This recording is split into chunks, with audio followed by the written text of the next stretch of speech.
جہاں پہ حضرت عیسیٰ کا نبی صلی اللہ علیہ وسلم اللہ تعالیٰ کے ساتھ آخرت میں مکالمہ ہوگا، اور اسی طرح سے ایک مقام پہ دنیا میں حضرت عیسیٰ کو اللہ تعالیٰ کچھ احکام دے رہے ہیں، کچھ تفصیل بتا رہے ہیں۔ یہ دونوں مقامات قرآن کے متقاضی تھے کہ یہاں پہ حضرت عیسیٰ کا مینشن ہوتا اگر انہوں نے دوبارہ آنا تھا۔ تو اس کو ہم کہتے ہیں it is a glaring omission. اس گلیئرنگ اومیشن کے نتیجے میں again it raises a lot of questions. تو یہ دو باتیں تھیں جو ہم نے ابھی تک ڈسکس کر لی تھیں۔ آج ہم کوشش کریں گے کہ جو بقیہ اس پہ تنقید کی کے پہلو ہیں وہ آپ کے سامنے آ جائیں، تاکہ ان ٹوٹیلٹی آپ اس پورے کے پورے مسئلے کو دیکھ سکیں اور آپ کو اندازہ ہو کہ جو کچھ حدیثیں بیان کر رہی ہیں، جو کچھ روایات بیان کر رہی ہیں، وہ کیسے قرآن مجید سے بھی ٹکراتا ہے اور آپس میں بھی یعنی سیلف کانٹرڈکٹری بھی ہے، اس کے اندر آپس کے اندر بھی تضاد موجود ہے۔ اور یہ واضح ہے خواتین حضرات کہ یہ مسئلہ اس لیے بہت اہم ہے کہ ہمارے ہاں یہ تقریباً عقیدے کی جگہ پہ اس کو شامل کر دیا گیا ہے مسلمانوں کے ہاں، کہ حضرت مسیح کے دوبارہ آنے کو آپ کو ایسے ہی ماننا ہے جیسے کسی نبی کے آنے کو ماننا ہوتا ہے، اور یہ آپ کے عقائد کا ایک حصہ بنا دیا گیا۔ اگرچہ شروع میں ظاہر اس طرح سے موجود نہیں تھا، لیکن آہستہ آہستہ یہ عقیدے کا حصہ بنا دیا گیا، اور اس کے نتیجے میں مسلمان حضرت عیسیٰ کا انتظار کر رہے ہیں، اور نہ صرف یہ کہ انتظار کر رہے ہیں بلکہ وہ ایکسپیکٹ کر رہے ہیں کہ یہ جو ڈیکیڈنس کا زمانہ ہے، اور یہ جو قرآن مجید نے کلیم کیا اور اللہ تعالیٰ نے کلیم کیا کہ ہم جو دین کو بھیج رہے ہیں تو اس کا مقصد یہ ہے کہ اس کے نتیجے میں دنیا کے اندر بھی آپ کو ایک ایسی سوسائٹی، ایک ایسا نمونہ ملے سوسائٹی کا، افراد کے لحاظ سے بھی، کلیکٹیو اعتبار سے بھی، کہ جس میں you are able to tell کہ بھی اللہ تعالیٰ کے دین کو جب اپنائیں گے تو دیکھیے یہ اور یہ خوبیاں پیدا ہوں گی۔ تو جب وہ پیدا نہیں ہوئی ہیں تو ظاہر ہے ڈس اپوائنٹمنٹ ہوئی ہے۔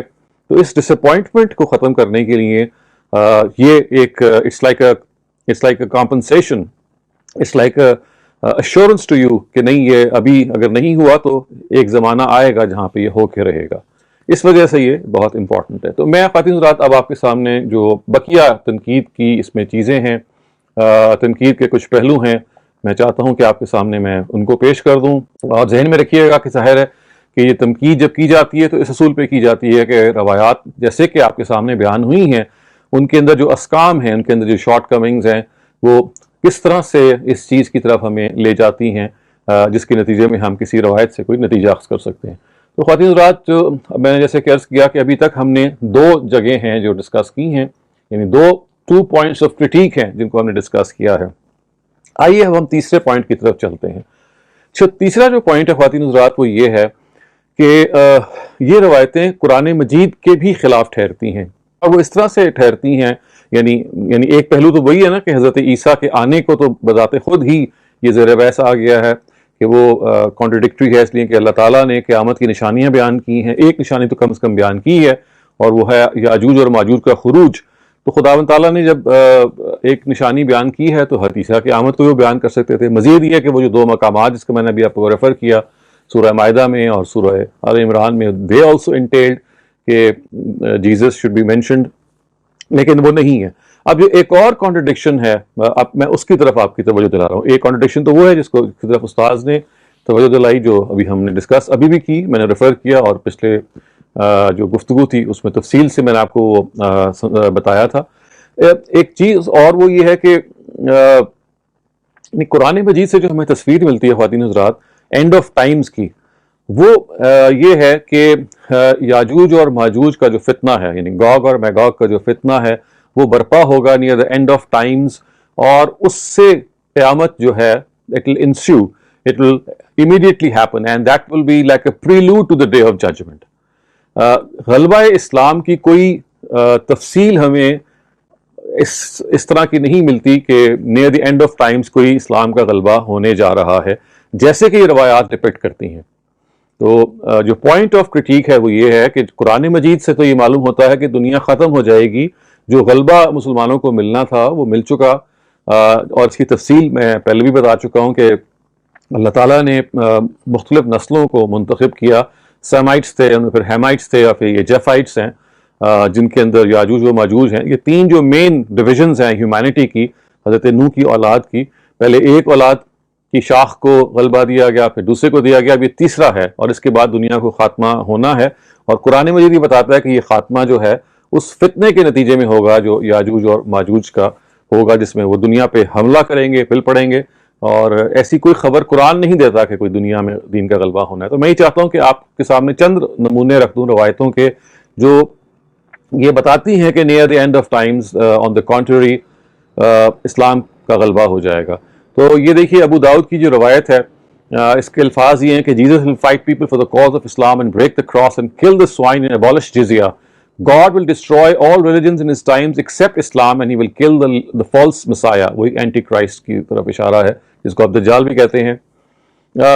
Thereafter Jesus will stay on earth for 40 years, he will then die and Muslims will offer his funeral prayer۔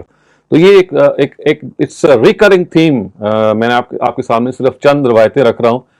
اسی طرح سے یہ ابن حبان ہیں، یہ بھی ایک حدیثی کتاب، اس میں بھی الفاظ اسی طرح سے ہیں کہ God will send down Jesus, the son of Mary, and he will lead them in the prayer. Suddenly he will raise his head during the prayer to say, God heard him who showed gratitude to him. So God will kill Dajjal and grant dominance to the believers. So there is this recurrent theme that Muslims, just before the day of judgment, they would be ruling. They will be actually, جیسے کہتے ہیں نا کہ اس جگہ پہ کھڑے ہوں گے کہ جیسے بالکل ابتدا میں وہ کھڑے تھے، and there was no one who would challenge them۔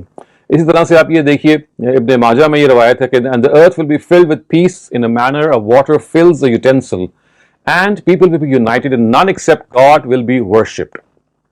پھر مستدرک جو حاکم کی کتاب ہے اس میں الفاظ یہ ہیں کہ God will bring Muslims to subdue them until trees and stones cry out۔ یہاں پہ جو subdue them سے مراد Jews and Christians ہیں، جو اس کا تذکرہ روایت کے پیچھے ہو گیا۔ میں نے آپ یہ دیکھ رہے ہیں کہ آپ کو جو مکمل جو ٹیکسٹ ہیں روایت کے وہ میں آپ کو بھیجوا دوں گا، لیکن یہاں پہ میں نے اتنا حصہ آپ کو صرف کاپی پیسٹ کیا ہے which actually refers to the fact کہ اسلام کا near the end of times غلبہ ہو جائے گا۔ اسی طرح سے آپ دیکھیے کہ ابن عساکر is a famous historian، ان کی کتاب تاریخ مدینہ دمشق ہے، وہ کہتے ہیں کہ no religion will remain on the face of the earth except Islam because it will overpower all other religions۔ تو یہ آپ دیکھ سکتے ہیں کہ یہ ایک it's a very common theme۔ اسی طرح سے ایک اور یہ اقتباس ہے، this can also all these can be looked up۔ یعنی میرا مقصد اس وقت کوئی ایگزاسٹو آپ کو اقتباسات دینا نہیں ہے، میں نے آپ کو کچھ 6 اور 7 نمائندہ جو روایتیں جو یہ بتا رہی ہیں کہ دین کا غلبہ ہو جائے گا near the end of times، اس کی مثال دی۔ اچھا خواتین حضرات، اس کی کنٹینیویشن میں آپ ایک اور چیز دیکھیے کہ some narratives say that after this dominance and unity achieved by Jesus, God will send Gog and Magog۔ یعنی عیسیٰ علیہ السلام نے دنیا میں غلبہ پیدا کر دیا اور Gog and Magog آئیں گے who will play havoc، یہ تو ظاہر ہے۔ اچھا these narratives also say that it will be through the prayer and supplication of Jesus that God will destroy these nations۔ اصل میں جیزس جب یاجوج اور ماجوج جب حملہ کریں گے تو اس کے جواب میں عیسیٰ علیہ السلام دعا کریں گے اور دعا کے نتیجے میں اللہ تعالیٰ یاجوج اور ماجوج کو ختم کر دیں گے۔ اس کے بالکل برعکس قرآن مجید یہ کہتا ہے کہ یہ جو یاجوج اور ماجوج کا جو فتنہ ہے یہی کلمنیٹ ہو جائے گا ان دا ڈے آف ججمنٹ۔ یعنی ایسا نہیں ہوگا کہ یاجوج اور ماجوج ڈسٹروائے ہو جائیں گے۔ آپ سمجھ رہے ہیں نا، یہ روایات ہی کہتی ہیں کہ حضرت عیسیٰ اس وقت موجود ہوں گے جب غلبہ تو ان کا ہو گیا مسلمانوں کا ایک مرتبہ، تو مزید یہ کہتے ہیں کہ جب یاجوج اور ماجوج آئیں گے تو وہ جب یہ سارا کا سارا معاملہ ہوگا دل ریک ہیوک، اس کے جواب میں حضرت عیسیٰ دعا کریں گے کہ اللہ تعالیٰ ان کو یاجوج و ماجوج کو تباہ کر دے، اللہ تعالیٰ تباہ کر دیں گے۔ اس کے برعکس قرآن مجید میں آپ کو پتہ ہے سورہ انبیاء میں جو آیت ہے وہ صاف بتا رہی ہے کہ جیسے ہی قیامت کا وقت قریب آئے گا یاجوج و ماجوج پل پڑیں گے اور اسی فتنے کے اندر سے قیامت نمودار ہو جائے گی۔ حضرت عیسیٰ will not be there to ask for the destruction of Gog or Magog، یعنی یاجوج ماجوج اس طرح سے موجود نہیں ہوں گے۔ تو یہ خواتین حضرات کی میں نے کچھ سیمپلز دیے ہیں، میں آپ ان کو آرام سے پڑھ سکتے ہیں ان روایات کو، کیونکہ ان روایات کے اندر بیسکلی یہ بات بیان ہو رہی ہے کہ یاجوج و ماجوج بھی ڈسٹروائے ہو جائیں گے before the day of judgement. اور جبکہ قرآن مجید جو ہے وہ سورہ انبیاء کی آیت میں یہ صاف طور پہ کہتا ہے کہ یاجوج و ماجوج will not be destroyed، بلکہ یاجوج و ماجوج کے اس فتنے کے اندر سے قیامت نمودار ہو جائے گی، and that will be the end of that۔ اچھا اب چوتھے نمبر پہ، یہ تیسری کانٹرڈکشن تھی یا آپ کہہ لیں تیسرا پوائنٹ آف کرٹیک تھا جو اہم تھا۔ اب چوتھی جو پوائنٹ آف کرٹیک ہے وہ یہ ہے کہ یعنی آپ دیکھیے کہ یہ تو جو نیریٹیوز ہیں یہ صاف طور پہ یہ بتا رہے ہیں نا کہ حضرت عیسیٰ جو ہیں he will descend near the end of times. یعنی یہ تو it's like something which is a common theme. He will come near the end of times. جب قیامت سے فوراً پہلے قیامت کے نزدیک جب وہ دجال کو قتل کریں گے، جب وہ اسلام کا دورہ کریں گے، جب وہ جاجوج اور ماجوج کی ڈسٹرکشن کی دعا کریں گے. یہ ہے نا ریکرنٹ تھیم. لیکن انہی طرح ایک اور روایتیں ہیں اسی طرح کی جو نزول مسیح کو بیان کرتی ہیں، جیسے کہ وہ نبی صلی اللہ علیہ وسلم کی ڈپارچر کے بہت قریب واپس آ جائیں گے. یعنی آپ نے دو طرح کی روایتیں ہیں. ایک روایتیں یہ کہہ رہی ہیں، یعنی one set of narratives tell us that Jesus will return near the end of times, and there is another set of narratives which tells us, no, this is not going to happen near the end of times, this is going to happen very near after the departure of Prophet Muhammad. یعنی 30-40-50 سال کے اندر عیسیٰ واپس آ جائیں گے. اور دیکھیے میں آپ کے سامنے چاہتا ہوں کہ ان روایات کے کچھ سیمپلز رکھ دوں. یہ دیکھیے ایک روایت یہ کہتی ہے کہ soon he among who lives will meet Jesus, son of Mary, as a rightly guided ruler and a fair judge. Thus he will break the cross, kill the swine, and abolish jizya, and wars will see. تو یہ جو عربی کے الفاظ ہیں یوشک من عاشا، یعنی یہ بتاتے ہیں کہ بھئی یہ عنقریب یہ وقت آنے والا ہے کہ عیسیٰ جو ہیں وہ لوٹ آئیں گے اور یہ سارے کام کریں گے جن کو آپ یہ دیکھ سکتے ہیں کہ کہا گیا کہ وہ اینڈ آف ٹائمز پہ ہوں گے. پھر آپ یہ دیکھیے کہ ایک اور روایت میں یہ کہتے ہیں کہ soon people of my ummah will meet Jesus, son of Mary, peace and blessings be on them, and witness the slaying of the Dajjal at his hands. تو یہ سارے proximity of Jesus بیان کر رہے ہیں. اچھا، ابو قلابہ یہ کہتے ہیں کہ those of you who meet Jesus, son of Mary, convey my salam to them. یعنی آپ یوں سمجھیے نا کہ حضرت نبی صلی اللہ علیہ وسلم رخصت ہونے سے پہلے یہ کہہ رہے ہیں کہ وہ تو بھائی قریب ہیں، آنے والے ہیں، اور میں تو ان کے زمانے میں زندہ نہیں رہوں گا، تو آپ لوگوں میں سے جو لوگ زندہ ہوں میرا سلام کہہ دیجیے گا ان کو. تو یہ دیکھیے یہ روایتیں بالکل اس طرف اشارہ کر رہی ہیں کہ جیسے یہ تو کوئی معاملہ کوئی قیامت کا نہیں ہے، بلکہ یہ تو it's going to happen very soon. اچھا، اسی طرح سے دیکھیے کہ ایک روایت تو بالکل یہ چیز بیان کر رہی ہے کہ معاویہ جو تھے، حضرت امیر معاویہ، ان کے زمانے میں جیزس واپس آ جائیں گے. اور آپ کو معلوم ہے کہ امیر معاویہ کا جو انتقال ہے وہ 60 ہجری کے آس پاس ہوا ہے. تو یہ روایت یہ کہتی ہے کہ جب وہ آئیں گے تو معاویہ would be the person who would be the ruler of the Muslims. تو یہ ابن عساکر کی تاریخ ہے، اس میں اس کے الفاظ یہ ہیں کہ leader of the believers will lead the Muslims in prayer, and the leader at that time will be Muawiyah. And Jesus will not lead the prayer. Jesus will pray behind the leader of the Muslims. اس کا مطلب کیا ہے کہ امیر معاویہ جو ہیں وہ حضرت عیسیٰ جو ہیں وہ امیر معاویہ کے پیچھے نماز پڑھیں گے، وہ خود لیڈ نہیں کریں گے. تو اب یہ ایک اور ظاہر سوال پیدا ہو جاتا ہے کہ یہ کیا معاملہ ہے. اچھا، بعض روایتیں کچھ الفاظ ہیں وہ یہ ہے کہ تسلب قریش ملکہا. اس کا مطلب یہ ہے کہ یہ اس موقع پہ حضرت عیسیٰ آئیں گے جب قریش جو ہیں ان کی جو سلطنت ہے، ان کی جو سیادت ہے وہ ختم ہو چکی ہوگی. اور یہ ہمیں معلوم ہے کہ عباسیوں کے جو اختتام جب ہوا، یعنی سلطنت عباسیہ جو آج سے ظاہر ہے کہ تقریباً 800 سال پہلے ختم ہو چکی ہے، اس کے بارے میں یہ کہا جا رہا ہے کہ جیسے ہی وہ ختم ہوگی تو حضرت عیسیٰ جو ہیں وہ آ جائیں گے. تو اب آپ یہ دیکھیے کہ یہ عجیب ایک کانٹرڈکشن ہے. اگر آپ سارے نیریٹیوز کو دیکھیں کہ کچھ یہ کہہ رہے ہیں کہ وہ قیامت کے قریب آئیں گے، کچھ یہ کہہ رہے ہیں کہ نبی صلی اللہ علیہ وسلم سے اپنے مخاطبین سے یہ کہتے ہیں کہ میرا سلام عرض کرنا، بس وہ میرے بعد آئیں گے. اور اس کے نتیجے میں ہم یہ دیکھتے ہیں کہ کچھ نیریٹیوز یہ کہہ رہے ہیں کہ امیر معاویہ کے زمانے میں آئیں گے، کچھ یہ کہتے ہیں کہ نہیں، ذرا درمیان میں آئیں گے، نہ تو قیامت کے قریب آئیں گے نہ بالکل ابتدائی زمانے میں آئیں گے، بلکہ تب آئیں گے جب قریش جو ہیں ایز اے پالیٹی ان کی جو سیادت ہے وہ ختم ہو جائے گی. تو ظاہر ہے یہ پھر ایک ایسی کانٹرڈکشن ہے. اچھا، میں ایک بڑی آپ کو انٹرسٹنگ انالوجی چاہتا ہوں کہ میں یہ ڈرا کروں، اور شاید میں نے اس کا پہلے ذکر بھی کیا تھا کہ یہ عجیب بات ہے کہ بائبل بھی بالکل ایسے ہی بیان کرتی ہے اس چیز کو حضرت عیسیٰ کے حوالے سے اپنے حواریوں کے بارے میں. جیسے نبی صلی اللہ علیہ وسلم یہ کہہ رہے ہیں نا، یعنی ان روایات سے کہ جیسے عیسیٰ تو بس میرے بعد ہی آ جائیں گے. تو یہ دیکھیے کہ ایک there is a very uncanny resemblance کہ Jesus also said to his own followers کہ فکر نہ کرو کہ I will be there in your own lifetime. آپ لوگ جو اس وقت مجھے رخصت کر رہے ہو، آپ لوگ زندہ ہوگے. And you will be alive and I will be back. یعنی again جیسے کہ بعض روایتیں یہ بیان کر رہی ہیں کہ حضرت عیسیٰ جو ہیں وہ بالکل نبی صلی اللہ علیہ وسلم کے فوراً بعد آ جائیں گے، تو ادھر جو ہماری جو کہہ لیجیے کرسچن ٹریڈیشن ہے وہاں ایک بڑی انکینی ریزمبلنس ہے.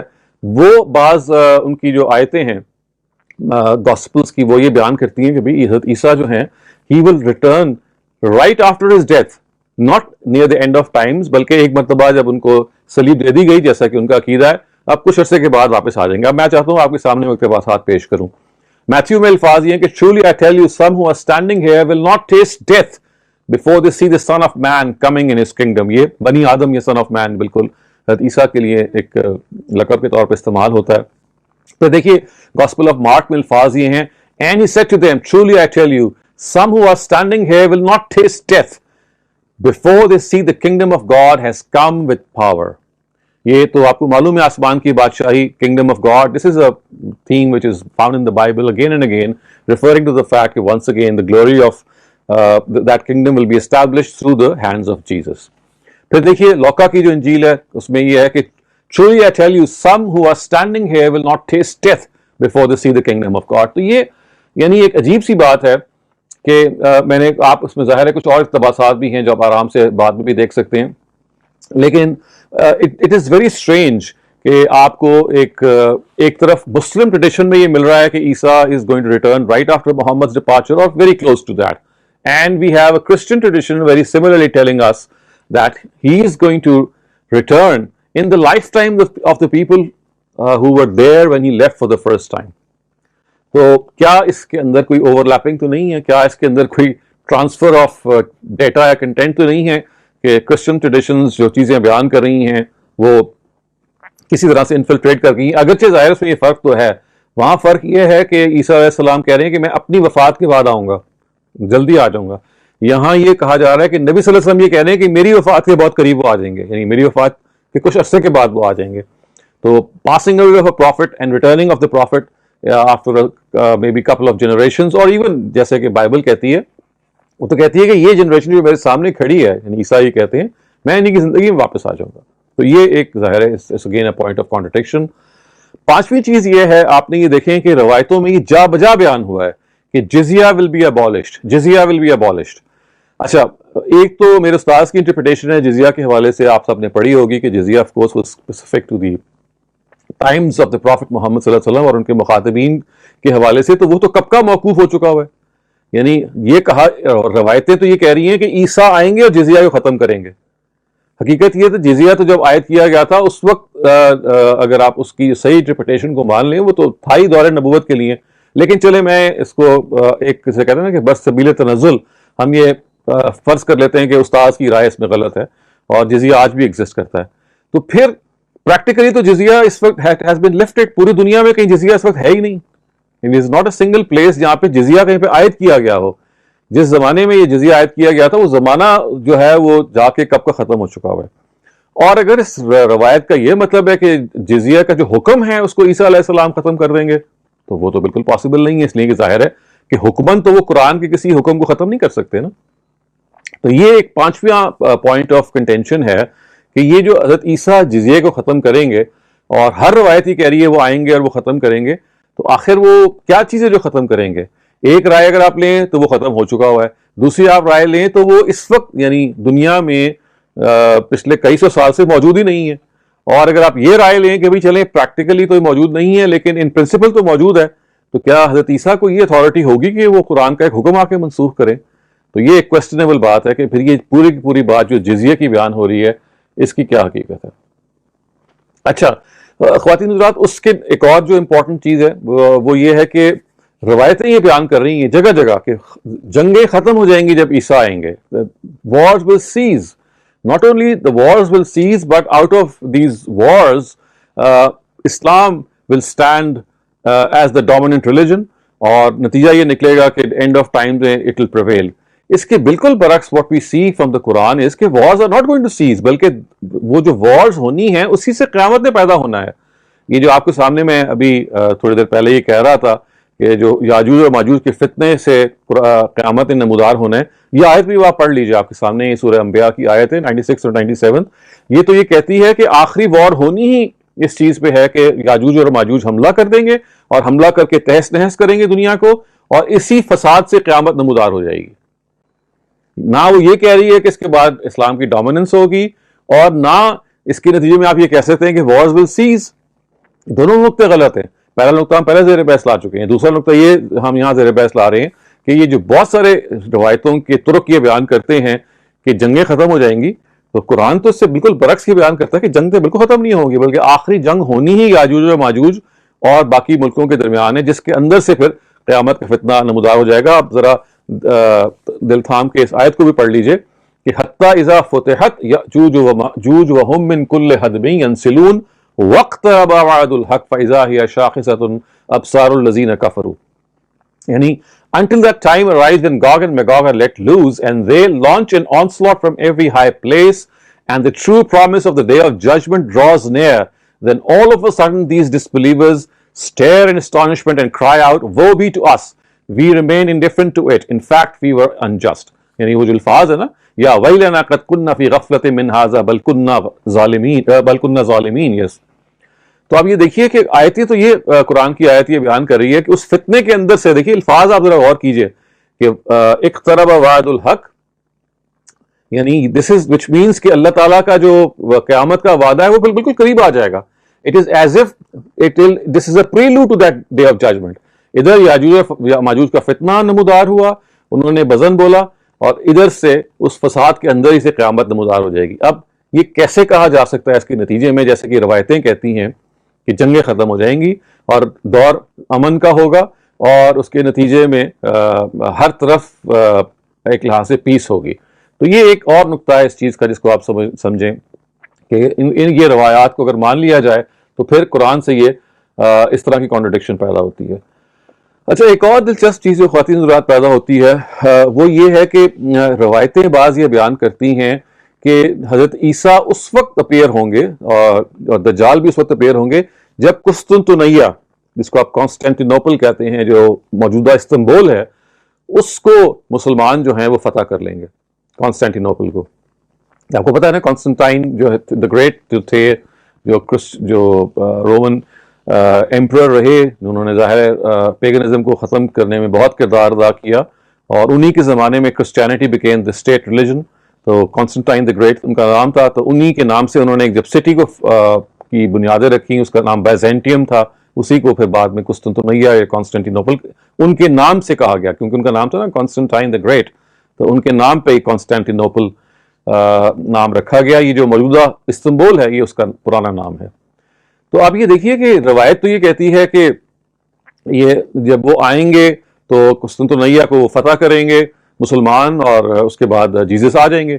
بلکہ ایک روایت اس سے زیادہ کہتی ہے، جس کو میں نے آپ کو ریفر بھی کیا ہے، کہ the arrival of Dajjal will take place within 7 months of the conquest of Constantinople. یعنی چونکہ دجال اور جیزس جو ہیں یہ قریب الزمانہ ہیں، قریب نمودار ہوں گے، تو ایک روایت تو یہ کہہ دیتی ہے کہ 7 مہینے کے اندر دجال جو ہے وہ آ جائیں گے. اب آپ یہ دیکھیے کہ کب کا قسطنطنیہ فتح ہو چکا ہے، نہ دجال تشریف لائے ہیں نہ حضرت مسیح تشریف لائے ہیں. اور عبداللہ ابن عمر کی جو ایک روایت ہے جو موقوف روایت ہے، دیکھیں خواتین حضرات تھوڑا سا آپ ٹرمینالوجی کو سمجھ لیں، تو جو مرفوع روایتیں ہوتی ہیں وہ ہوتی ہیں جو پہ نبی صلی اللہ علیہ وسلم سے براہ راست صحابہ رپورٹ کر رہے ہوتے ہیں. موقوف روایتیں وہ ہوتی ہیں جس میں ایک صحابی کوئی چیز رپورٹ کر رہا ہوتا ہے، تو اس میں اس کو آپ موقوف کہتے ہیں. اس کا مطلب یہ ہے کہ یہاں پہ سورس صحابی ہے. مرفوع کا کیا مطلب ہے؟ جہاں پہ سورس دا پروفٹ ہمسیلف.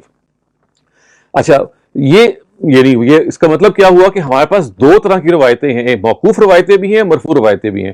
مرفوع روایتیں یہ بتا رہی ہیں کانسٹینٹینوپل کی کا کانکویسٹ جو ہے وہ ہو جائے گا، اس کے بعد عیسیٰ آ جائیں گے اور دجال بھی آ جائیں گے. یہی معاملہ موقوف روایتوں کا بھی ہے. دوسرے لفظوں میں آپ کہہ سکتے ہیں کہ نبی صلی اللہ علیہ وسلم سے بھی یہ بات ہمیں مل رہی ہے اور ان کے ایک صحابی سے بھی یہ بات مل رہی ہے. اب آپ دیکھیے کہ ہسٹوریکلی ہمیں پتا ہے کہ 1453 عیسوی میں یہ سارا کا سارا معاملہ ہو چکا ہوا ہے، which is 500 years, almost 500 years in the past from now. So اس کے باوجود آپ یہ دیکھیے کہ this has never happened کہ دجال آیا ہو، یا مثال کے طور پہ جیسے میں نے کہا حضرت عیسیٰ آئے ہوں. تو اگر ان روایتوں کو سچ مان لیا جائے تو روایتوں کو تو یہ پھر کس طرح اس کو ایکسپلین آپ کر سکتے ہیں کہ ایک طرف یہ کہا جا رہا ہے کہ Jesus is going to be there as soon as Constantinople is conquered, and this conquest has already taken place 550 years ago, but he never arrived. تو پھر یہ ایک سوال پیدا ہوتا ہے ان روایتوں کے حوالے سے. اچھا خواتین حضرات، اب ایک مائنر سا میں آپ کے سامنے چاہتا ہوں تنقید کا پوائنٹ رکھنا، اور وہ یہ ہے کہ بہت ساری روایتیں، آپ ان کا ٹیکسٹ بعد میں خود پڑھتے رہیے گا، وہ ایک اور سٹوری بیان کر رہی ہیں. وہ یہ بیان کر رہی ہیں کہ دیکھیں نا، ایک جو روایتوں کا جو بہت بڑا حصہ ہے وہ تو یہ کہتا ہے کہ حضرت عیسیٰ جو ہیں انہوں نے آ کے قتل کرنا ہے دجال کو، جو اینٹی کرائسٹ ہے. لیکن ایک روایتوں کا ایک اور حصہ ہے جو بیان کیا جاتا ہے کہ اس میں حضرت عیسیٰ کا کوئی رول نہیں ہوگا. He will have nothing of the sort. He will do nothing of the sort. وہ جو دجال ہیں ان کو قتل کرنے کا جو معاملہ ہے، ان کو جو ختم کرنے کا معاملہ ہے، وہ اللہ تعالیٰ براہ راست کریں گے. اللہ تعالیٰ براہ راست اس کو موت دیں گے. تو یہ ایک اور ہمارے سامنے ایک سیٹ آف نیریٹیوز آ جاتا ہے جس کے اندر یہ محسوس ہوتا ہے کہ بھئی پھر کیا عیسیٰ علیہ السلام، کیونکہ دیکھیے جو پورا اورا کریٹ ہو رہا ہے وہ یہ ہے کہ عیسیٰ نے آ کے جو سب سے بڑا امپیڈیمنٹ ہے فار دا ڈومیننس آف اسلام، وہ دجال کا وجود ہے. That would be the last hurdle actually. So Jesus is going to come and he is going to defeat Dajjal and kill him, who would be the last hurdle in the conquest of Islam. And once that happens, Islam will reign supreme. تو اگر آپ ان روایتوں کو دیکھ لیں، لیکن میں نے جیسے کہا کہ روایتوں کا ایک پورا کا پورا جمگٹھا ہے جو یہ بتا رہا ہے کہ this is not going to take place in the hands of Jesus. It's God who's going to kill these people. He's going to kill Dajjal. تو اب یہ خواتین حضرات پھر ایک سوال پیدا ہو جاتا ہے کہ یہ نیریٹو ہے کیا، یعنی پھر وہ آ کس لیے رہے ہیں؟ اگر خدا ہی نے دجال کو قتل کرنا ہے تو پھر عیسیٰ جیسے کہ دوسری روایتیں بیان کر رہے ہیں کہ انہوں نے آ کے دجال کو قتل کرنا ہے، تو یہ پھر مطلب which of the two sects should one believe؟ تو یہ اس کو ہم کہتے ہیں روایتوں کے اندر تعارض، روایتوں کے اندر کانٹرڈکشن. میں آپ کو یہ بھی آپ کی خدمت میں عرض کرتا چلوں خواتین حضرات کہ ہمارے جو حدیث اسکالرز ہیں وہ اس بات کو بیان کرتے ہیں کہ دیکھیے جب کہ دو نیریٹیوز کے اندر، جب یعنی دو سیٹس آف نیریٹیوز کے اندر کانٹرڈکشن آ جائے، تضاد پیدا ہو جائے، تو پھر اصل میں اگر وہ تضاد ریزالو نہیں کیا جا سکتا تو پھر ہم وہ بلکہ اس کے جو ٹیکنیکل الفاظ ہیں وہ استعمال کرتے ہیں کہ اذا تعارضت سقطت، جب وہ آپس میں متعارض ہو جائیں، when they stand in contradiction to one another سقطت، تو پھر یہ ختم ہو جاتی ہیں، پھر we don't believe either of them. ان کا پھر کوئی حیثیت نہیں رہتی کہ ہم ان کے اندر کوئی عقیدہ برآمد کر سکیں یا کوئی تفصیل برآمد کر سکیں. اور ایک انٹرسٹنگ آپ کو بات خواتین حضرات میں بتانا چاہتا ہوں، اور وہ یہ ہے کہ حضرت عیسیٰ کا جتنا بھی تفصیل آئی ہے کہ آخر میں وہ دجال کو قتل کریں گے اور یہود و نصارہ کے ساتھ وہ ان کو تہ و تیغ کریں گے اور اسلام کا دور دورہ ہوگا، ان سب کے اندر ایک عجیب کامنالٹی ہے. وہ یہ ہے کہ ایسا لگتا ہے کہ ایک پریمیٹیو طریقہ وہ اختیار کریں گے in a time which would be close to the day of judgment. یعنی آج کل کیا ہم تلواروں سے لڑتے ہیں؟ یعنی کبھی آپ نے سنا ہو آج کل کے دور میں، عیسیٰ تو بھی نہیں نا آئے، انہوں نے آنا ہے.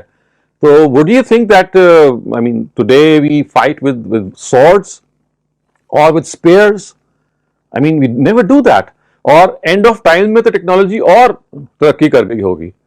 عجیب بات ہے کہ ساری روایتیں جو حضرت عیسیٰ کے حوالے سے آئی ہیں جو یہ کہتی ہیں کہ انہوں نے دجال کو قتل کرنا ہے، وہ یہ بیان کرتی ہیں یا انہوں نے اپنی اسپیئر سے، اپنے نیزے سے یا اپنے بھالے سے یا اپنی تلوار سے ان کو قتل کرنا ہے.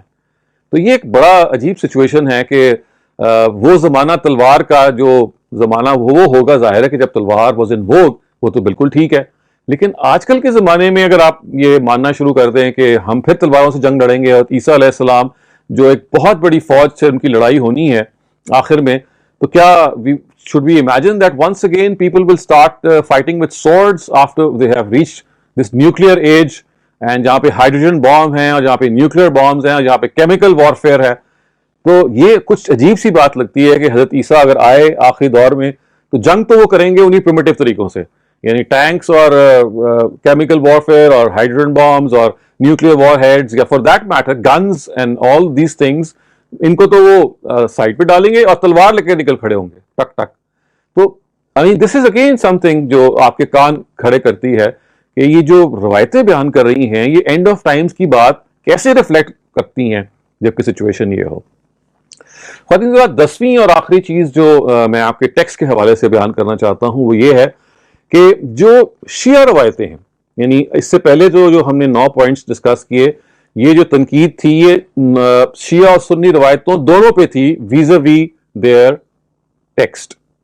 ایک یہ نقطہ ایسا ہے خواتین و حضرات کہ جو خاص طور سے شیعہ روایتوں کے حوالے سے ہے، خاص طور سے، اور وہ ایک ریکرنٹ تھیم ہے. آپ یہ کوئی بھی نیریٹو پڑھ لیں، اس میں آپ کو یہ نظر آئے گا کہ ہر جگہ امام مہدی کی فوقیت کو بیان کیا جا رہا ہے، کیونکہ روایتوں کا جو لب لباب ہے تقریباً ساری روایتوں کا وہ یہ ہے کہ امام مہدی نماز پڑھیں گے اور حضرت عیسیٰ ان کے پیچھے نماز پڑھیں گے.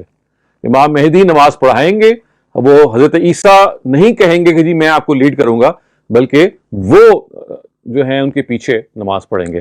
تو شیعہ حضرات اس سے یہ چیز برآمد کرتے ہیں کہ دیکھیے کہ مہدی کی کتنی بڑی سپیریورٹی ہے، مہدی کی کتنی بڑی شان ہے کہ ایک پیغمبر جو ہے وہ بھی اس کے پیچھے نماز پڑھے گا.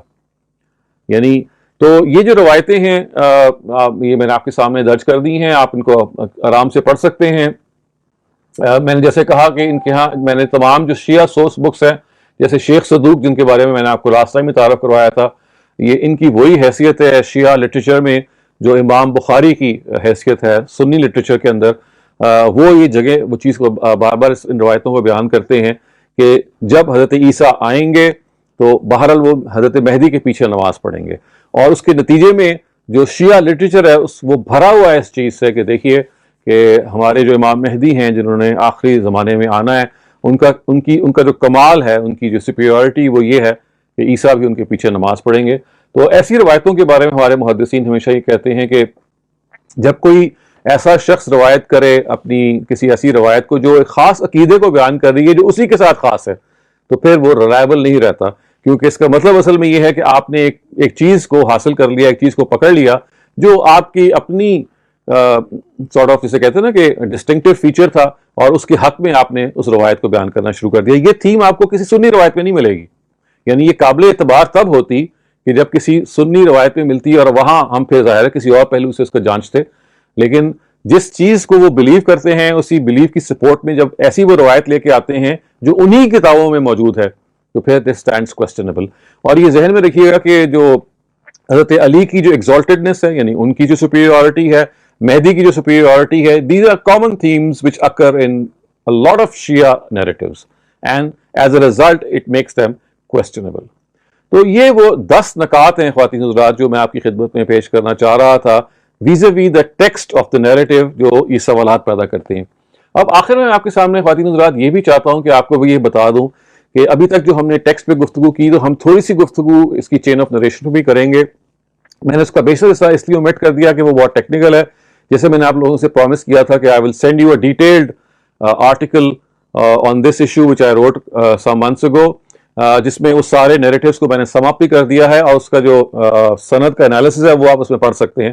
میں یہاں پہ صرف ایک اس کو بریفلی آپ کو ریفر کر کے بتا رہا ہوں کہ دیکھیے کہ جہاں متن پہ وہ سوالات پیدا ہوئے تھے، متن کا مطلب ٹیکسٹ ہے، تو سند بھی اس سے خالی نہیں ہے کہ اس پہ سوالات پیدا کیے جا سکیں، بلکہ وہ بھی ڈوبیس ٹھہرتی ہے، اس کے اندر بھی ڈاؤٹس ہیں.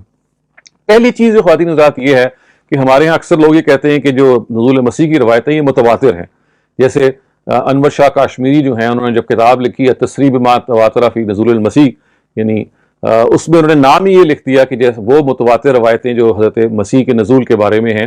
تو یہ تواتر کا اگر وہ دعویٰ کر رہے ہیں اس مفہوم میں کہ جیسے کہ وہ مفہوم جس کو ہم کہتے ہیں کہ ایسی روایت کہ جو جس کو آپ اصولیین کے تواتر سے تعبیر کرتے ہیں. میں آپ کو بتا چکا ہوں کہ اصولیین کا جو تواتر ہے وہ ہے کہ جس میں اتنی بڑی تعداد روایت کرے جس کا جھوٹ میں جمع ہونا ممکن نہ ہو. اس کے برعکس جو اہل حدیث حضرات ہیں یا حدیث کے اسکالرز ہیں ان کے ہاں تواتر کا مطلب یہ ہوتا ہے ایک بڑی تعداد روایت کرے، اس کے اندر وہ اصولیین کے تواتر کو نہیں لیتے. تو باہر اصولیین کا تواتر تو ان روایتوں کے بارے میں ثابت نہیں ہوتا. میں نے جتنا استقصا کیا ہے تو خواتین حضرات آپ یہ دیکھ سکتے ہیں کہ یہ بنیادی طور پہ 23 صحابہ ہیں جن سے یہ روایت آئی ہے، اور ان 23 صحابہ کے اندر کا جو معاملہ ہے وہ یہ ہے کہ ان سارے کے سارے صحابہ کو اگر آپ ٹوٹل کر لیں تو بہرحال کے بارے میں یہ نہیں کہا جا سکتا کہ یہ کوئی متواتر روایت ہے، بیکاز یہ ایک ایسا کاؤنٹیبل نمبر ہے جس کی بنیاد پہ ہم تواتر کا دعویٰ بہرحال نہیں کر سکتے جو اصولیین کا تواتر ہے. اچھا، اس کے بعد ایک مزید جو دلچسپ بات ہے خواتین حضرات وہ یہ ہے کہ ان 23 راویوں کے اندر جو سب سے زیادہ راوی جن سے روایتیں زیادہ کے زیادہ موجود ہیں وہ ابو ہریرہ ہیں. اور ایک عجیب بات یہ ہے کہ امام بخاری نے سوائے ابو ہریرہ کے کسی اور صحابی کا ذکر ہی نہیں کیا ان روایتوں کے حوالے سے جنہوں نے نزول مسیح کی روایتوں پر کام کیا ہو. تو گویا کہ ہیں تو 23 صحابہ جو کہ روایت کر رہے ہیں، لیکن ایک سوال پیدا ہوتا ہے کہ امام بخاری جن کا استقصاء بہت ہوتا ہے، استقصاء کا کیا مطلب ہے؟ جو کمپریہنسولی سب چیزوں کو کولیٹ کرتے ہیں. He was able to just point one Sahabi, and that was Abu Huraira. So out of 23 companions, he just referred to one of them, جو ابو ہریرہ ہیں. ظاہر ہے کہ پھر کی سوال پیدا ہوتا ہے کہ جو 22 اور صحابی ہیں جن سے باقی کتابوں میں بیان ہوئی ہیں نزول مسیح کی روایتیں، تو کیا وجہ ہے کہ امام بخاری نے صرف اکتفا کیا ہے ابو ہریرہ پہ؟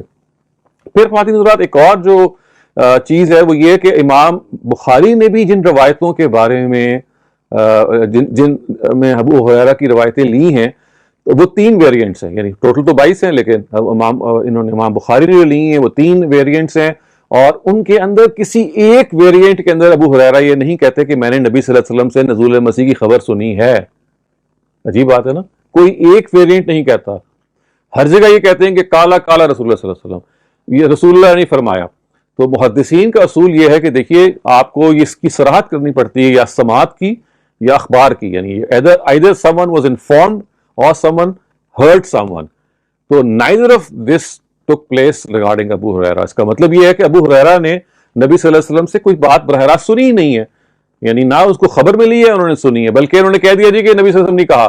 کس کو کہا، کیسے کہا، اس کی وہ کوئی تفصیل بیان نہیں کرتے، جو پھر ایک بڑا کوسچنیبل سوال پیدا ہو جاتا ہے. اچھا خواتین حضرات، ظاہر ہے اس کی آپ تفصیل میں نے جو ہے وہ اس طرح سے اگر آپ جاننا چاہتے ہیں تو آپ اس کو تفصیل سے یہاں دیکھ لیں گے.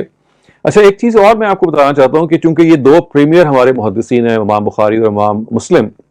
اب آپ امام مسلم کے بارے میں یہ دیکھیے کہ امام مسلم نے جو ابو ہریرہ کی جو روایتیں ریکارڈ کی ہیں وہ ان کے 5 اسٹوڈنٹ سے ریکارڈ کی ہیں. سعید بن مسیب ہیں، حنظلہ بن ربیع ہیں، ابو صالح ذکوان ہیں، عطا بن مینا ہیں اور عبد الرحمن ہیں. اور ان میں بھی آپ دیکھیے کہ جو ابو ہریرہ سے جو روایت ہے اس میں صراحت ہی نہیں ہے کہ انہوں نے نبی صلی اللہ علیہ وسلم سے کوئی بات سنی ہے. جیسے امام بخاری میں 3 تھی نا روایتیں، یعنی صرف تنہا ابو ہریرہ تھے، ان کے 3 ویریئنٹس تھے and none of them specified that Abu Hurairah heard them from the Prophet. امام مسلم کے کیس میں آپ یہ دیکھیے کہ انہوں نے ابو ہریرہ کے 5 شاگردوں کو اسپیسیفائی کیا اور کسی ایک نے یہ نہیں کہا کہ ابو ہریرہ نے بات سنی ہے نبی صلی اللہ علیہ وسلم سے. تو یہ ایک ایسی خواتین حضرات ایک صورتحال ہے کہ جس کو ہم بہرحال جب تک گیج کریں گے اس وقت تک یہ سوال پیدا ہونا شروع ہو جائے گا کہ پھر یہ روایتیں کیسے ہمارے مذہب کا حصہ بن گئیں، کہاں سے آ گئیں، اور کیسے ان کی تفصیلات ہمارے ہاں اتنی زیادہ اجاگر ہو گئی کہ ہم near the end of the 2nd century، near the and of 3rd century ہم اس جگہ پہ آ گئے کہ یہ ہمارے عقیدے کا حصہ بن کے رہ گئی. اس میں خواتین حضرات میں نے جیسے کہ عرض کیا کہ ایک پروبیبل جو میں نے کنکلوژن نکالی ہے کہ یہ ہماری روایتیں ہمارے لٹریچر میں کیسے آئیں، تو I have come to the conclusion کہ ان کے 2 پاسبل سورسز ہیں. ایک سورس تو یہ ہے جیسے میں نے لاسٹ ٹائم بھی عرض کیا تھا کہ فرسٹ 2 centuries میں تو ہماری اپنی کتابیں میں خالی ہیں حضرت مسیح کے نزول سے. یہ 3rd century onwards یہ کتابیں میں ہمارے آنی شروع ہوئی ہیں، اور میں نے جو ٹریس کیا the first instance of Jesus' mention in our Muslim or Sunni, I would say, the Sunni Shia books, they have preceded the Shia hadith books. وہ مصنف عبد الرزاق ہیں جن کا انتقال لگ بھگ 211 یا 205 ہجری کے درمیان ہوا. ان کی کتاب میں آپ کو پہلی مرتبہ ان کا تذکرہ ملے گا، اس سے پہلے آپ کو ان کا تذکرہ نہیں ملے گا. تو جو بات سمجھ میں آتی ہے کسی درجے میں وہ وہی ہے جس کو میں نے آخری مرتبہ یعنی لاسٹ لیکچر میں تھیوڈیسی کے نام سے، تھیوڈیسی کے بارے میں آپ کو ڈیفائن کیا تھا کہ تھیوڈیسی بیسکلی ایک کرسچن بلیف ہے جس کے اندر اینڈ آف ٹائمز کے اندر جیزس کے آنے اور دنیا پہ غلبہ پیدا کرنے کی ایک پوری کی پوری بلیف ہے. اور وہ اس اصول پہ ہے کہ جب لوگوں نے یہ دیکھا کہ اللہ تعالیٰ نے اپنا بیٹا بھیجا اور اس نے وہ بھی ناکام ہو کے واپس آ گیا اور دنیا میں کچھ خاص زیادہ اچیو نہیں کر سکا اور ایک جو بہت بڑی ہوپ تھی وہ ختم ہو گئی، تو تھیوڈیسی کی اس بلیف نے کرسچینٹی کے اندر یہ ہوپ پیدا کی کہ نہیں، near the end of Times خدا جو ہیں اپنے اس جلوے کو مکمل کریں گے. He will send Jesus again and have him establish the truth in the world. تو آپ اس کے بارے میں اس کو تفصیل سے پڑھ لیجیے گا. میرا اپنا گمان یہ ہے کہ ایگزیکٹلی یہی بلیف انفلٹریٹ کر کے مسلم لٹریچر میں آہستہ آہستہ آ گئی, اور اسپیشلی اس طرح سے آ گئی کہ بہت سارے وہ لوگ کہ جو کرسچنز تھے وہ مسلمان ہوئے, اور ان کی اپنی جو اسرائیلی قصے تھے آہستہ آہستہ ہماری مسلمانوں کے کتابوں میں داخل ہونے شروع ہو گئے. اور میں نے شاید آپ جب یہ تفصیلی آرٹیکل پڑھیں گے, میں نے اس کے بھی آپ کو ریفرنسز دے دیے ہیں کہ ابو ہریرہ who was the premier محدث in these نزول مسیح ڈائریکٹیوز نیریٹیوز, ان کا بہت رابطہ تھا اہل کتاب سے, اور وہ عبداللہ بن سلام اور وہاب بن منبع, یہ سارے وہ ہیں جو ان کے اسکالرز تھے, ان سب سے he would take a lot of narratives, and ان کو وہ یہ کہتے تھے جی کہ مجھے آپ باتیں بتائیں آپ لوگوں کے ہاں کیا ٹریڈیشن ہے. تو ان آل پروبیبلٹی ابو ہریرہ کی ایک آپ کہہ لیں سادہ لوحی کہہ سکتے ہیں, یا ان کا جو ایک طبیعت میں اپج تھی کہ to narrate something very different and distinct, تو اس کی تفصیل ہمارے سامنے آتی ہے. And I think that is one of the sources جہاں سے یہ روایتیں ہمارے اندر آئیں. ایک سورس یہ ہے. دوسری سورس وہ ہے خواتین حضرات جو میں نے آپ کے سامنے شروع میں یہ بتایا تھا کہ موطا امام مالک کے اندر حضرت نبی صلی اللہ علیہ وسلم کا خواب موجود ہے, جس میں انہوں نے دجال کو اور کرائسٹ کو خانہ کعبہ کا طواف کرتے ہوئے دیکھا, یعنی کرائسٹ اینڈ اینٹی کرائسٹ سرکم ایمبولیٹنگ دا ہولی کعبہ, اور ایسا لگتا ہے کہ یہ نبی صلی اللہ, اور یہ اس میں ورڈز ہیں کہ وہ ان کا خواب ہے, اور ظاہر یہ خواب کی ایک سگنیفیکنس ہو سکتی ہے کہ ٹھیک ہے کہ this is something of metaphorical depiction of certain events. تو یہ بھی ہو سکتا ہے کہ یہ خواب ایک لحاظ سے ڈسٹارٹ ہوتے ہوتے اس جگہ پہ پہنچ گیا کہ وہ چیز جو نبی صلی اللہ علیہ وسلم نے خواب میں دیکھی تھی کہ وہ خانہ کعبہ کا کوئی طواف کر رہا ہے, اس کو ایکچولی لوگوں نے بیان کر دیا کہ جیسے انہوں نے آنا ہے, اور جیسے کہ بعض روایات میں یہ آتا بھی ہے, آپ پڑھیں گے تو آپ جان لیں گے کہ وہ حضرت مسیح آئیں گے تو وہ خانہ کعبہ کا حج بھی کرنے کی کوشش کریں گے اور عمرہ کرنے کی بھی کوشش کریں گے. تو ایگزیکٹلی ایسا لگتا ہے کہ وہ جو خواب کی کا ایک بیان تھا وہ کسی نہ کسی طرح سے ڈسٹارٹ ہوا اور ہوتے ہوتے وہ ریئل لائف میں آ گیا. تو میرا اس میں جو سبمیشن ہے وہ یہ ہے کہ یہ دو پرومیننٹ سورسز ہیں, ایک اسرائیلی روایات اور دوسرا نبی صلی اللہ علیہ وسلم کا خواب. یہ دونوں سورسز بن سکتے ہیں جس کی وجہ سے یہ روایتیں یعنی مسلمانوں سے مراد سنی اور شیعہ کتابوں کے اندر انفلٹریٹ کر گئیں. یہ شروع میں قطعاً موجود نہیں تھیں, اور جیسے میں نے عرض کیا کہ قرآن مجید میں تو ظاہر اس کا صرف تذکرہ ہی نہیں ہے. تو میں اب اپنی بات کو یہاں ختم کرتا ہوں, اور میں صرف چاہتا ہوں کہ چند منٹ میں آپ کے سامنے سمرائز کر دوں جو ہم نے 10 نقطے پچھلی 2 نشستوں میں پڑھے ہیں. سب سے پہلی بات میں نے آپ کی خدمت میں عرض کی تھی کہ یہ روایتیں اپنی یعنی اگر آپ ٹیکنیکلی اس کو سمجھیں تو یہ غریب روایتیں ہیں, اور غریب یہ اردو کا غریب نہیں ہے, عربی زبان میں غریب کہتے ہیں ریئر کو, یعنی ایک چیز کا ان ہونے پن کو ہم کہتے ہیں کہ اتنی غریب روایات ہیں کہ پہلی سینچری کی کتابوں میں یہ نہیں ملتی. تو یہ ایک بہت بڑی بات ہے کہ اتنا بڑا عقیدہ کہ پروفٹ نے آنا ہے اور آپ کی پہلی سینچری کی جو بکس ہیں وہ ان کی آمد سے خالی ہوں. یہ پہلا پوائنٹ تھا جو ہم نے اسٹڈی کیا. دوسرا پوائنٹ ہم نے اسٹڈی کیا خواتین حضرات کے قرآن مجید کے جو مقامات ہیں یہ روایتیں ان کے خلاف ہیں. میں نے اس میں اپنے استاد جاوید احمد غامدی کی وہ کرٹیک کے پوائنٹس ہیں وہ آپ کے سامنے رکھ دیے تھے, ان کو آپ ان کی اپنی کتابیں بھی پڑھ سکتے ہیں. تیسرا جو پوائنٹ آپ کے سامنے جو آج سے ہم نے جو گفتگو شروع کی تھی وہ پوائنٹ یہ تھا کہ اسلام کی جو گلوری ہے وہ آخر میں جا کے to be once again established as a polity, as a religion. اس کے برعکس قرآن کی جو سورہ انبیاء کی آیت ہے وہ صاف طور پہ یہ کہہ رہی ہے کہ نہیں, ایسا کچھ نہیں ہونے والا. یاجوج اور ماجوج کا فتنہ ہے جس کے نتیجے میں تباہی آئے گی, اور اس تباہی ہی سے قیامت کا جو فتنہ ہے وہ نمودار ہو جائے گا. پھر میں نے آپ کے سامنے ایک نقطہ یہ بھی بیان کیا تھا کہ جیزس کے آنے کے حوالے سے عجیب ایک کانٹرڈکشن یہ بھی موجود ہے کہ کچھ روایتیں یہ کہہ رہی ہیں کہ نبی صلی اللہ علیہ وسلم کے یہ فوراً بعد آ جائیں گے, اور کچھ روایتیں یہ کہہ رہی ہیں کہ وہ اینڈ آف ٹائمز آئیں گے, اور چند روایتیں یہ کہہ رہی ہیں کہ درمیان میں جا کے کہیں آئیں گے. تو یہ کانٹرڈکشن جو ہوتی ہے ظاہر ہے اگر ریزالویبل نہ ہو, تو جیسے میں نے کہا کہ اذا تعارضت سقطت, جب یہ کانٹرڈکشن بیکمز irresolvable تو then the sources of these narratives also cannot be trusted. پانچویں چیز خواتین حضرات جو میں نے آپ کے سامنے عرض کی تھی وہ جزیہ کا معاملہ تھا. روایتیں یہ کہتی ہیں کہ جزیے کو موقوف کر دیں گے, حضرت عیسیٰ جو ہیں وہ جزیے کو ختم کر دیں گے, جبکہ جزیہ عملاً تو ختم کب کا ہو چکا ہوا ہے, اس وقت دنیا میں کہیں پایا نہیں جاتا, لیکن عیسیٰ تو آئے نہیں, یعنی this has happened long time ago. پھر چھٹی بات یہ عرض کی تھی خواتین حضرات کے روایتیں یہ کہتی ہیں کہ جنگیں ختم ہو جائیں گی, جبکہ اس کے بالکل برعکس قرآن تو یہ کہتا ہے کہ آخری جنگ ہوگی جس کے نتیجے میں قیامت نمودار ہوگی, اور وہ وہی جنگ ہے جس میں یاجوج اور ماجوج جو ہیں وہ حملہ کریں گے. ساتویں بات میں نے یہ عرض کی تھی کہ دیکھیے روایتوں کی ایک کڑی یہ بیان کر رہی ہے کہ کانسٹینٹینوپل would be conquered and right after that Jesus will arrive.